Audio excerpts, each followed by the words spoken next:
Welcome to the in front of me Redmi 12R, and I'll show you how to change lock screen wallpaper on this device. So first we should open the settings application and then tap to the wallpaper section. Here you could use one from the available wallpapers. You could use the online wallpapers, the system, just default regular wallpapers.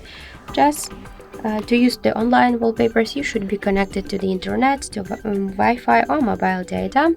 So let's after that select one from the wallpapers, just tap to apply and click set as lock screen. Lock screen wallpaper applied successfully.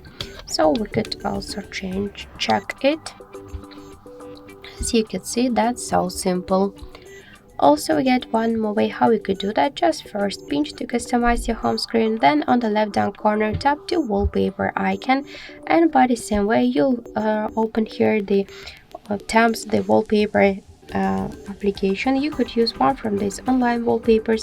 Also, you could switch wallpapers to profile, tap to wallpapers, and from here you'll use all of your default wallpapers, photos from your device gallery, and more other wallpapers.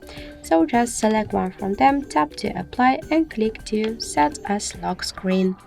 So that's it. Thank you for watching, and if you find this video helpful, leave thumbs up and subscribe our channel.